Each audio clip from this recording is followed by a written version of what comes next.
ρεκόρ. Σπάσαμε ήδη. Έχουμε σπάσει γιατί έχουμε 25 μέρες και τώρα θα πολλαπλασιαστούμε το κρεβάτι με το παιδάκια, δεν ξέρω κι εγώ τι άλλο θα πολλαπλασιαστούν. 24 μέρες επί 4, 27. Σπάσαμε ρεκόρ. Έχουμε σπάσει ρεκόρ, Χρήστο, τώρα. Δύο άτομα, χωρίς... Εγώ έχω πεθάνει εντωμεταξύ. 2 άτομα, 2 διαμάντια έχουμε πάρει εδώ. Χρήστο, δείξε λίγο τι έχουμε φτιάξει από μακριά. Έχουμε βάλει ένα τραπ τέτοιο. Χρήστο, βάλω μέσα στο τραπ καρότο για να πάνε τα λαγουδάκια. Σε αυτό, εκεί που έχει φτιάξει. Αυτό εδώ. Τι να βάλω? Βάλω ένα καρότο μέσα, πώς θα δουλέψει. Να βάλεις καρότο μέσα. Αδυναβώ τώρα. Έλα μωρέ, εύκολο είναι. Στη φάρμα δεν έχουμε. Δεν θέλω να πάρω από εκεί.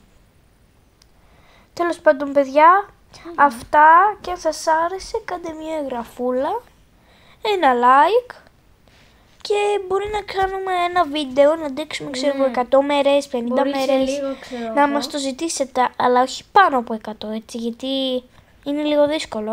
Με το ζόρι αντέξαμε 27. Το βάλτε από κάτω, έλα από μπροστά του, Θα τραβήξουμε όλο λίγο για να δείτε πώς είναι, ξέρω εγώ. Όχι ρε Χριστό, καλά, τέλος πάντων. Και αυτά. Έχουμε πάρει, ξέρω εγώ είχα και γκουτσάκ και γκουτάξ.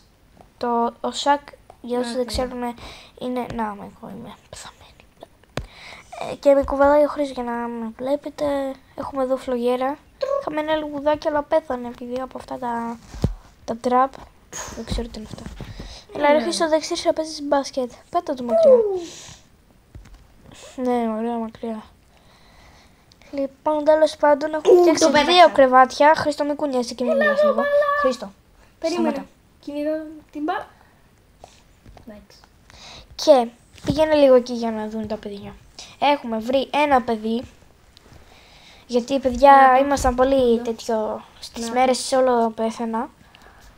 Έχω πεθάνει. Αυτή είναι η τρίτη φορά που πέθανα τώρα. Τρίτη φορά που πέθανα. Ναι, και δεν έχουμε άλλη γάζα. Λοιπόν, έχουμε φτιάξει αυτά εδώ τα 2. Έχουμε, ξέρω εγώ, μια φορά είχαμε 40 κάτι ξύλο και 40 κάτι σίδερα, αλλά τα χαλάσαμε όλα, καταλάβατε εμείς οι 2. Ναι. Έχουμε τέτοια. Χρήστο, πάρε με λίγο. Και Χρήστο, γίνεται νύχτα, οπότε πήγαινε μέσα τώρα. Επειδή δεν είμαστε στην πρώτη νύχτα. Και έχουμε φτιάξει αυτά τα 2 εκεί πέρα που βλέπετε. Αυτά τα 2 εδώ, τα ξύλινα για να μπαίνουν εύκολα. 5 δευτερόλεπτα. Ναι ρε Χρήστο, γι' αυτό φτιάξαμε το τέτοιο. Και έχουμε φτιάξει για μέρα και για πηξίδα. Φωτιά έχουμε level... Τι level είναι η φωτιά, γιατί δεν βλέπω? 4. Level 4 η φωτιά. Ένα παιδί. Έχουμε βρει στο bunny food. Εκεί που δίνουμε bunny food. Έχουμε δώσει και 2 bunny food. Ο Χρήστος έχει δώσει και wolf pet. Το πρώτο του λύκου. Δεν ξέρω πώς ακριβώς λέγεται. Εγώ δεν το έχω δώσει επειδή πέθανα. Nice. Αυτά, ξέρω εγώ. Θα τα πούμε στο επόμενο βίντεο. Μπορεί να κάνουμε σε λίγο. Που μπορεί να κάνουμε σε λίγο, αύριο. Όχι, αύριο δεν μπορώ, έχω ένα πάρτι. Θέλω να το κάνουμε και τώρα. Ναι, γράψτε μας στα σχόλια. Και αυτά, γεια. Τα λέμε αύριο ή μεθαύριο, δεν ξέρω και εγώ πότε, γεια.